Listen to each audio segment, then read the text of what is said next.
রাসূল আল্লাহ তাআলার কাছে দোয়া করছে, রব্বুল আলামিন আপনি ইসলামের জন্য হযরতে ওমরকে কবুল করেন অথবা আবু জাহালকে কবুল করেন। রাসূল দুই ব্যক্তির জন্য, দুই ব্যক্তির হেদায়েতের জন্য, দুই ব্যক্তির ইসলাম গ্রহণের জন্য রাসূল আল্লাহ তাআলার কাছে দোয়া করেছেন।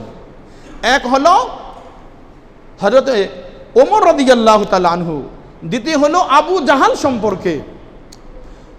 আল্লাহ রাব্বুল আলামিন হযরতে ওমরকে ইসলামের জন্য কবুল করেছেন। কি বলেন? কাকে? ওমরকে। আবু জাহালকে ইসলামের জন্য কবুল করেন নাই। কথা বলতে একটু কথা বলেন।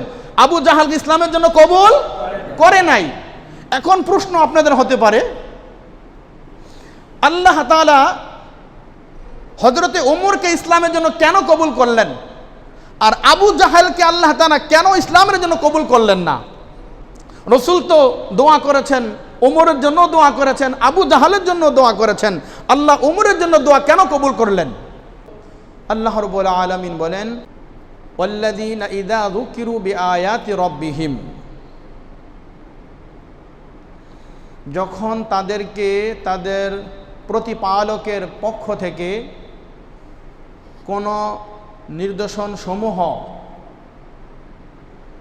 তাদের সামনে পেশ করা হয়, বর্ণনা করা হয়, লাম ইয়াখিরু আলাইহা সুম্মা ওয়া উমিয়ানা, তখন তারা বধির এবং অন্ধদের মতো হয়ে থাকে না। এই হলো আয়াতে কারিমার তরজমা। রহমানের বান্দার অন্যতম একটা সিফাত, একটা গুণ, বৈশিষ্ট্য হলো তাদের সামনে যখনই আল্লাহ তাআলার নির্দেশনসমূহ, তার উপদেশসমূহ বর্ণনা করা হবে, আলোচনা করা হবে, পেশ করা হবে, তখন তারা নির্দ্বিধায় সেই কথাগুলোকে, সেই বিষয়গুলোকে, সেই বিধানাবলীকে তারা মাথা পেতে মেনে নেবে। তারা বধির এবং অন্ধদের মতো চুপ করে বসে থাকবে না। এবার আসেন, ওয়াল্লাযীনা ইযা যুকিরু বিআয়াতি রাব্বিহিম, যুকিরু বিআয়াত, এই আয়াতে কারিমার এই শব্দ দ্বয়ের দ্বারা উদ্দেশ্য হলো আল্লাহ পাকের প্রিয় মুমিন বান্দা হবে তারা, যখনই তাদেরকে কোরআনের মাধ্যমে কোনো উপদেশ দেওয়া হবে, রাসূলের জীবন আদর্শ অনুযায়ী কোনো নিয়ম তাদেরকে বলে দেওয়া হবে, আল্লাহ তাআলার বিধিবিধান, হুকুম আহকাম সম্পর্কে, হালাল হারাম সম্পর্কে, জায়েজ নাজায়েজ সম্পর্কে যখনই তাদেরকে অবহিত করা হবে, তাদেরকে জানানো হবে, তখন তারা সাথে সাথে মাথা পেতে নির্দ্বিধায় ওই কথাগুলো মেনে নেবে। সুবহানাল্লাহ। ওই কথাগুলো, ওই বিধিবিধানগুলো, ওই ইসলামের বিষয়গুলো, চাই তার মনের বিরুদ্ধে হোক, চাই তার মনের পক্ষে হোক, যেটাই হোক না কেন, বলে শরীয়তের নীতিমালা, শরীয়তের নিয়ম নীতি পদ্ধতি প্রত্যেকটাকে মাথা পেতে মেনে নিতে হবে। তাহলেই রহমানের বান্দা বলে বিবেচিত হওয়া যাবে, রহমানের বান্দার প্রিয় নৈকট্যপ্রাপ্ত প্রিয় বান্দা বলে বিবেচিত হওয়া যাবে। সাহাবাই কেরামের অভ্যাস ছিল, রাসূল করিম সাল্লাল্লাহু আলাইহি ওয়াসাল্লাম যখনই কোনো কথা বলতেন, কোনো আদেশ নিষেধ সাহাবাই কেরামকে বলতেন, সাহাবাই কেরাম বলতেন সামি'না ওয়া আতা'না, সামি'না আমরা শুনলাম, ও আতা'না এবং আমরা মেনে নিলাম। সুবহানাল্লাহ। তাহলে মুমিনের বৈশিষ্ট্য, আল্লাহ পাকের প্রিয় বান্দার বৈশিষ্ট্য গুণ হবে, কোরআনের যে বিধান, যে হুকুম আসুক না কেন আমার জীবনে, বলে প্রত্যেকটা হুকুমকে বাস্তবায়ন করার জন্য সামি'না আমরা কানে শুনবো, ও আতা'না এবং আমরা মেনে নিব, আমরা গ্রহণ করব। সুবহানাল্লাহ। পৃথিবীতে অনেক মানুষ আছে যারা দ্বীনের কথা, ইসলামের কথা, কোরআন এবং হাদিসের কথা কানে তারা শোনে, কিন্তু তারা এটা মানে না, এটা আমল করে না। অনেক আগে একটি বইয়ের মধ্যে পড়েছিলাম,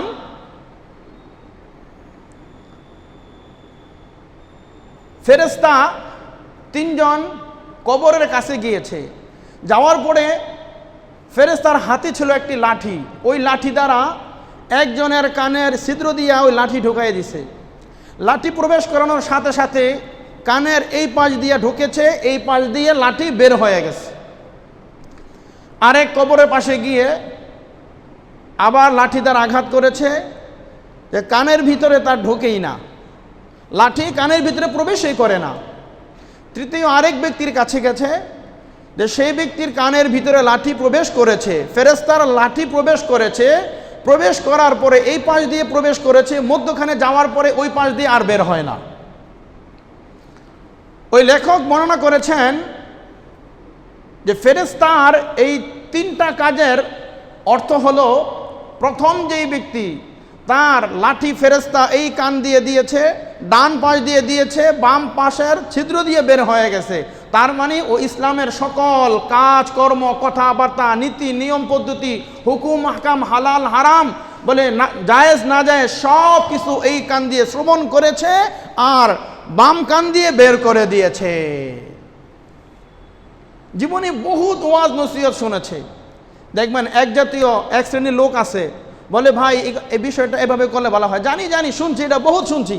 আপনি কি শুনছেন? আপনার আমি যেই পরিমাণ ওয়াজ শুনছি, বয়ান শুনছি, বলে এই বয়সও আপনার হয় নাই। তাহলে এই ডান কানে শ্রবণ করেছে, বাম কান দিয়ে ভেদ করে বের করে দিয়েছে। ফেরেশতা বলতেছে এই লোকটা পৃথিবীতে হুকুম হাকাম শুনেছে, কিন্তু সে কি করে নাই? রহমানের বান্দা হতে পারে নাই, রহমানের প্রিয় মাহবুব বান্দা বলে বিবেচিত হতে পারে নাই। জীবনে যা শুনেছে একটাও নেক আমল করে নাই। দ্বিতীয় যেই ব্যক্তি, যার কানের ভিতরে শুধু ফেরেশতা যখন লাঠি দিয়েছে তার কানে ছিদ্র দিয়ে লাঠি প্রবেশ করে না, ফেরেশতা বলতেছে এই ব্যক্তি জীবনে কোরআন হাদিসের কোনো কথাই সে শোনে নাই। দেখবেন ওরে যত দাওয়াত দিবেন, হ্যাঁ, ও মসজিদের ধারে কাছেও আসে না, মসজিদের পাশ দিয়ে চলে যাবে। দাওয়াত ও তাবলীগের মেহনত যখন বিকালবেলা যায়, 5-7 জন দাওয়াত দিতে, বোঝা যায় যে লাইন ধরে আসতেছে দাওয়াত দিতে। ও করে কি আস্তে করে যাতে পেশাব আসে নাই, কিন্তু পেশাবের ভান ধরে পাশে বসে পড়ে অথবা সাইড কেটে চলে যায়। তো জীবনে কত দাওয়াত, কত তার কাছে নসিহত, কত উপদেশ, কত বাণী গিয়েছে, কিন্তু জীবনে একটা কথাও শোনে নাই। তাফসীরের কিতাবের মধ্যে লেখছে জাহান্নামের ফেরেশতা তার নাম হবে মালেক ফেরেশতা, জান্নাতের ফেরেশতা তার নাম হলো রেদওয়ান ফেরেশতা। এই জাহান্নামের মালেক ফেরেশতা যখন আপনাকে, ওই যে বলেছিলাম না, জাহান্নাম থেকে যখন আপনাকে নিক্ষেপ করা হবে, কত বছর পরে গিয়ে জাহান্নামের তলদেশে আপনি পৌঁছবেন আল্লাহ ছাড়া পৃথিবীর আর কেউ জানে না। যখন মালেক ফেরেশতার কাছে গেছে, মালেক ফেরেশতা দেখে তার গলার মধ্যে একটা বেজ লাগানো, যেমন হাজি সাহেবরা হজে গেলে হারায় গেলে একটা বেজ থাকে না, তখন মুআল্লিম বা যারা থাকে দায়িত্বশীল তারা ওই কার্ড দেখে চিনতে পারে, হ্যাঁ, তার বাসা নং কত, কোন হোটেল, হ্যাঁ, কি আসে বিষয়, মোবাইল নাম্বার সব দেওয়া থাকে। ওই মালেক ফেরেশতা তখন তার এই কার্ড দেখা বলবে, এই আল্লাহর বান্দা, তোমার কাছে কি কোনো নবী রাসূল যাই নাই? তোমার কাছে কি কোনো সাহাবাই কেরাম যাই নাই? তোমার কাছে কি কোনো তাবিঈ তাবে তাবিঈ, কোনো আলেম ওলামা কোরআনের বাণী, রাসূলের আদর্শ, রাসূলের হাদিস নববীর কথা তোমার কাছে কি যায় নাই? তুমি কি এগুলো শুনো নাই? তুমি জাহান্নামে কেন আসলা? তখন সে বলবে যে আসলে আমার কাছে সবই আসছিল, সব দাওয়াত আমি পেয়েছি, কিন্তু একটা দাওয়াতও আমি গ্রহণ করি নাই, একটা কথাও আমি ভালো করে শ্রবণ করি নাই। আবার কিছু মানুষ আছে দেখবেন আসে, আসার পরে মাহফিলে মসজিদে, হ্যাঁ, বৈশা এই যে চোখ বন্ধ কইরা বয়ান শুনে সব বুঝতেছে, হুজুর করো বয়ান করতেছে, সব চোখ বন্ধ করে, আসলে কিছুই সে দিলের কান দিয়ে শুনতেছে না। আহা, তো ভাই দিলের কান দিয়ে শুনতে হবে, আমলের নিয়তে শুনতে হবে। তৃতীয় নাম্বার ফেরেশতা বর্ণনা করতেছে, যেই ব্যক্তির কানের ভিতর দিয়ে লাঠি প্রবেশ করলাম তার অর্ধেক যাওয়ার পরে আর বের হয় না, বলে এই ব্যক্তি সামি'না ওয়া আতা'না, দিনের কথা, দিনের বিধিবিধান, হুকুম হাকাম এগুলো শুনেছে এবং মেনেছে এবং আমল করেছে। সুবহানাল্লাহ, দেখছেন? আল্লাহু আকবার। তাহলে এজন্য সামি'না ওয়া আতা'না, আমরা আল্লাহর কোরআনের কথা, রাসূলের হাদিস নববীর কথা শুনবো এবং মানবো, শুনলাম এবং মানলাম।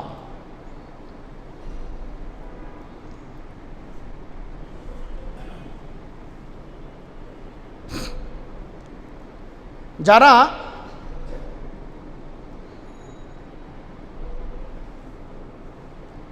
শুনে না, দেখে না, অন্তর দিয়ে অনুভব করে না, তাদের ব্যাপারে সূরা আরফ বড় কঠিন কথা। দেখেন যে হুজুর এত শক্ত কথা সবসময় খালি বলে, আমি কি করব? আল্লাহর কোরআন আমার সত্য কথা বলতে বলে। সূরা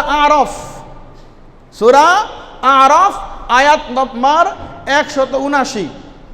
আল্লাহ রাব্বুল আলামিন বলেন, وَلَقَدْ ذَرَأْنَا لِجَهَنَّمَ كَثِيرًا مِنَ الْجِنِّ وَالْإِنسِ لَهُمْ قُلُوبٌ لَا يَفْقَهُونَ بِهَا وَلَهُمْ أَعْيُنٌ لَا يُبْصِرُونَ بِهَا وَلَهُمْ آذَانٌ لَا يَسْمَعُونَ بِهَا أُولَئِكَ كَالْأَنْعَامِ بَلْ هُمْ أَضَلُّ أُولَئِكَ هُمُ الْغَافِلُونَ।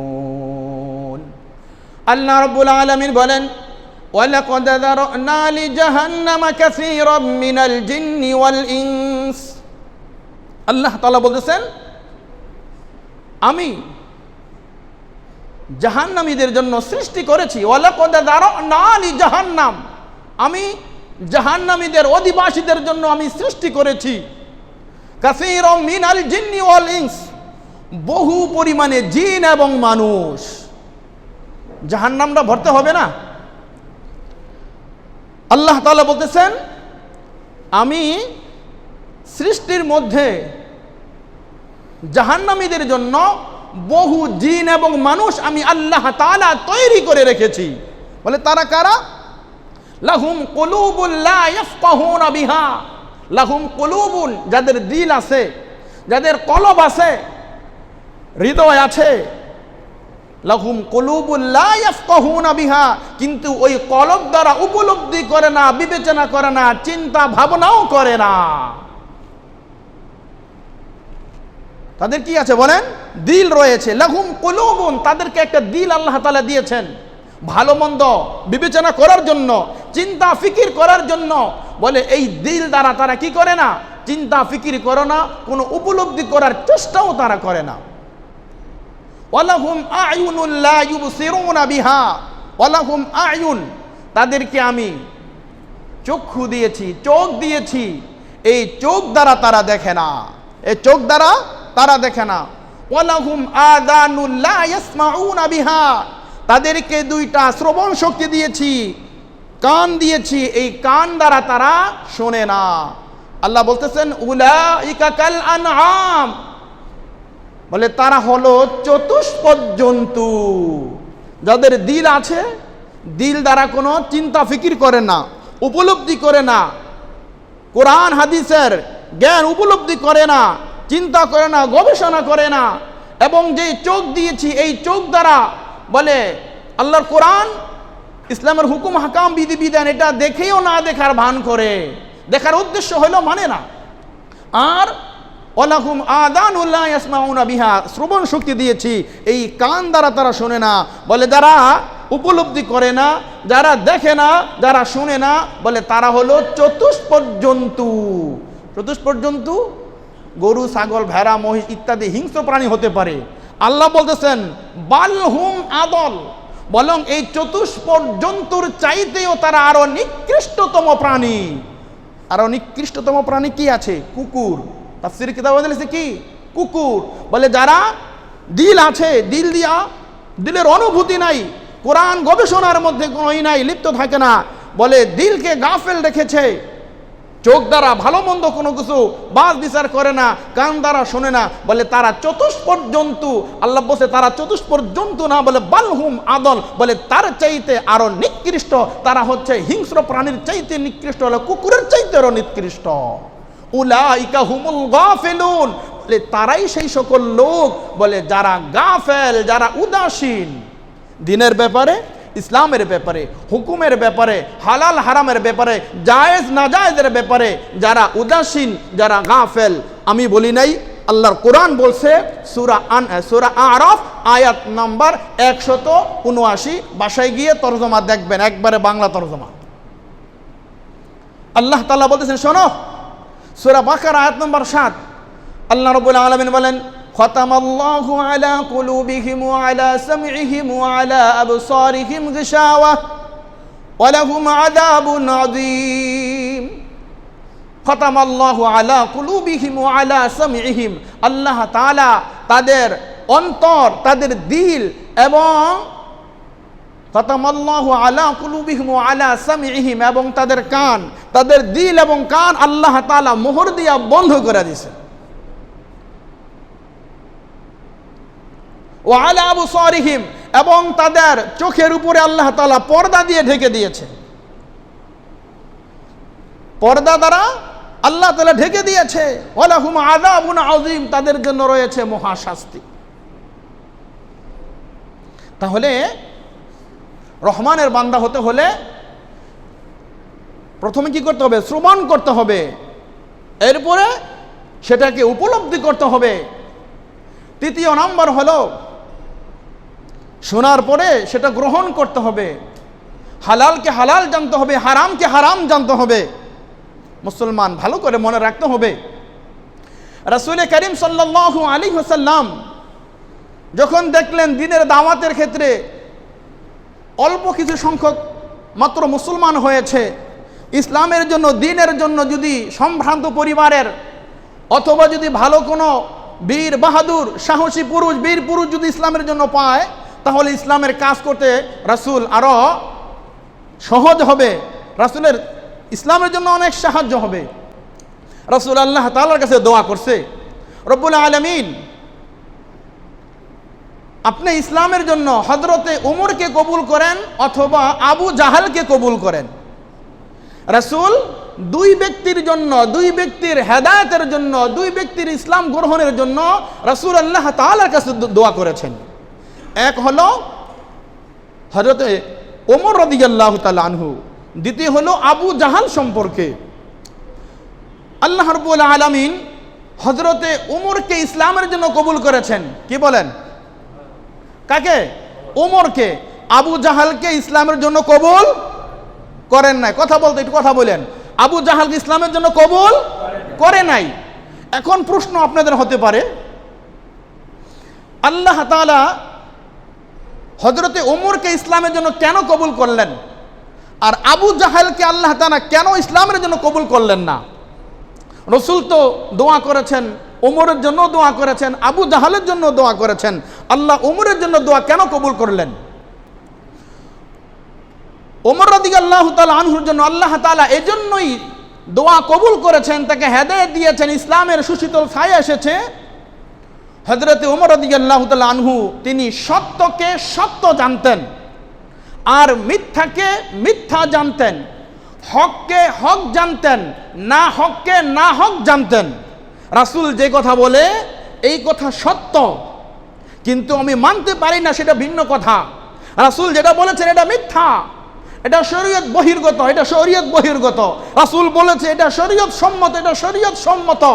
হযরত ওমরের থিওরি ছিল এমন যে যাকে আসদুকুল আমিন, রাসূলের নাম যে বিশ্বস্ত, এটা কি কোনো মুসলমান দিছে?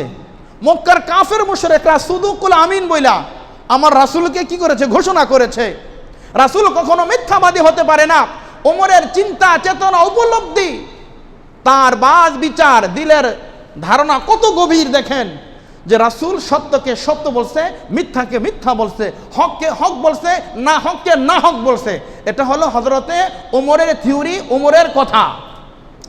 আর আবু জাহাল রাসূলের সত্যকে মিথ্যা জানতো, আর মিথ্যাকে মিথ্যাই জানতো, হককে না হক জানতো, আর না হককে না হকই জানতো। তার মানে দুইজনের মধ্যে পার্থক্য হইল, হযরতে ওমর সত্যকে সত্য জানতেন, মিথ্যাকে মিথ্যা জানতেন। আবু জাহাল সত্যকে মিথ্যা জানতো আর মিথ্যাকে মিথ্যাই জানতো। আল্লাহ তাআলার কাছে বলে হযরতে ওমরের এই বিষয়টা এত ভালো লেগেছে, এত ভালো লেগেছে, আল্লাহ রাব্বুল আলামিন যখন আল্লাহ রাব্বুল আলামিনের কাছে যখন তার হাবিব, পেয়ারা হাবিব যখন দোয়া করেছে, আল্লাহ হযরতে ওমর অথবা আবু জাহালকে ইসলামের জন্য কবুল করেন। আল্লাহ বলেন, হে মুহাম্মদ, হে আমার বন্ধু, আমি আপনার দোয়া কবুল করলাম, ওমরকে আমি ইসলামের জন্য কবুল করে নিলাম। দেখছেন সামিনা ওয়া আতানা, শুনছে এবং মানছে।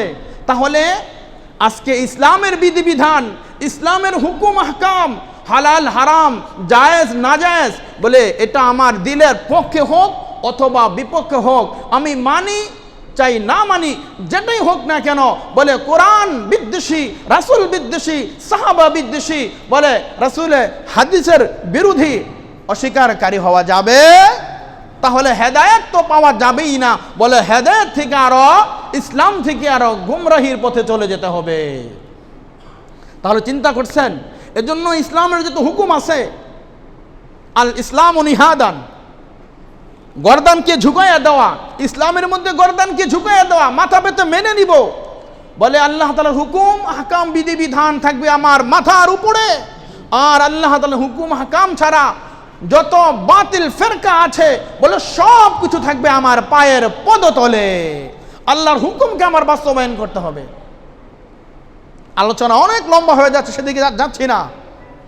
ইব্রাহিম আলাইহিস সালাম যখন বলছে ইয়া আবাতি ফাআল মা তুমার, হে আমার সন্তান, স্বপ্নে দেখতেছি তোমাকে জবাই করতেছি, বলো তোমার কি কথা। যেমন পিতা তেমন পুত্র। ইসমাইল আলাইহিস সালাম বলিষ্ঠ কণ্ঠে বলে দিয়েছে, বাবা আমার, আল্লাহর হুকুম বাস্তবায়ন করেন।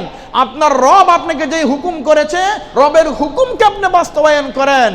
আপনি আমাকে জবাই করতে হবে, কুরবানি করতে হবে, আপনি মন ক্ষুণ্ণ হবেন না, আপনি চিন্তিত হবেন না, আপনার রবের হুকুমকে আপনি বাস্তবায়ন করেন। দেখছেন? আল্লাহু আকবার।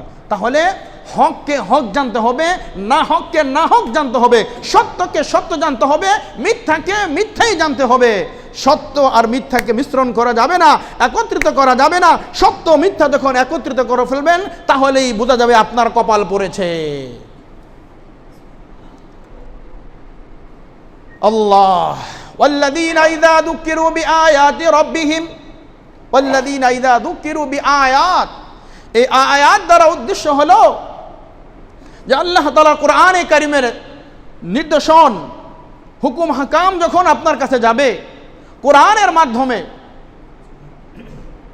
লম্বা ইতিহাস সেদিকে যাচ্ছি না, শুধু এতটুকু বলতেছি। দারুন নাদওয়াতে পরামর্শ হয়েছিল মুহাম্মদকে কি করা যায়। কেউ বলতেছে তার দিনের দাওয়াত বন্ধ করে দাও, দাওয়াত ও তাবলীগের মেহনত বন্ধ করে দাও, ইসলাম প্রচার বন্ধ করে দাও, তাহলে সে ঠান্ডা হয়ে যাবে।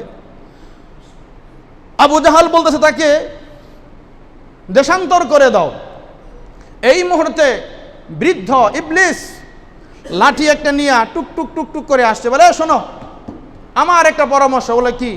বলে মুহাম্মদকে যদি তোমরা দিনের কাজ বন্ধ করে দাও, কোনো এক সময় আবার দিন প্রচার হয়ে যাবে। তাকে যদি দেশান্তর করে দাও, মক্কা থেকে মদিনায় চলে যায়, আবার সেখানে গিয়ে ইসলাম প্রচার শুরু করবে। সকলে জিজ্ঞাসা করে, বৃদ্ধ তাহলে কি করতে পারি আমরা? বলে শোনো, তোমরা মুহাম্মদকে হত্যা করে দাও। নাউজুবিল্লাহ। আবু জাহাল ঘোষণা করে দিল, কে মুহাম্মদের কল্লা আনতে পারবে? ওমর নাঙ্গা তরবারি নিয়ে দাঁড়ায় গেছে, বলে আমি মুহাম্মদের কল্লা নিয়ে আসতে পারবো। যাইতেছে পথিমধ্যে আর এক সাহাবী জিজ্ঞাসা করে, কই যাও? মুহাম্মদের কল্লা আনতে। নাউজুবিল্লাহ। মুহাম্মদের দিকে যাও, আগে নিজের পরিবারের খোঁজ খবর নাও। তোমার বোন আর ভগ্নিপতি তারা এই কালামুল্লাহ শরীফ নির্দেশন তাদের কাছে গেছে, বলে তারা এটা পরে তো মুসলমান। কি বলো? ওমরের মাথা গরম হয়ে গেছে। রাস্তায় ঘুরে গেছে বোনের পাশে, যা দেখে তারা সূরা তাহা পড়তেছে, তাহা মা আনজালনা আলাইকাল কুরআনা লিতাশকা। হঠাৎ করে কানে, ওমরের কানে ভেসে আসলো সামি'না ওয়া আতা'না। আল্লাহু আকবার। বোনকে বলতে, তোমরা কি পড়তেছিলা? বলে না কোনো কিছু না। বোন তাড়াতাড়ি কোরআনটাকে লুকায় রাখছে, বলে না। অনেক কথাবার্তার পরে এক পর্যায়ে ভগ্নিপতিকে আঘাত করেছে। ভগ্নিপতি যখন রক্ত বের হওয়া শুরু করেছে, এবার বোন রাগ হয়ে গেছে। ওমরের সাথে তর্ক বিতর্ক শুরু হয়ে গেছে। তখন বোন বলে, এই যে সেই মহাগ্রন্থ আল কোরআন, যে কোরআন আমরা দুইজনে তেলাওয়াত করতেছিলাম, এই কোরআন, ওয়াল্লাযীনা ইযা যুকিরু বিআয়াতি রাব্বিহিম লাম ইয়াখিরু আলাইহা সুম্মা উমিয়ানা, এই সেই কোরআন, রহমানের বান্দা তো তারা, যখনই তাদের কাছে আল্লাহ পাকের এই নির্দেশন, এই আয়াত সমূহ যখনই তাদের কাছে যাবে, তখনই তারা বধির এবং অন্ধদের মতো চুপ করে বসে থাকবে না। এই তো সেই কোরআন আমরা পরে ইসলাম গ্রহণ করেছি।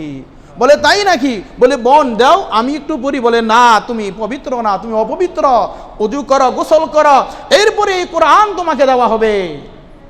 হেদায়েতের, কোরআনের মাধ্যমে হেদায়েত। এবার বোন দেশে লম্বা ইতিহাস, দিকে যাচ্ছি না, রাসূলের কাছে যাইতেছে, ঘোড়া হাঁকায়া দ্রুত বেগে ছুটতেছে, সাহাবাই কেরাম মজলিসের মধ্যে বসা, সাহাবাই কেরাম বলতেছে ইয়া রাসূলুল্লাহ, ওই যে ওমর আসতেছে, খালি একটু হুকুম দেন, আদেশ করেন, ওমরকে শেষ করে দেই।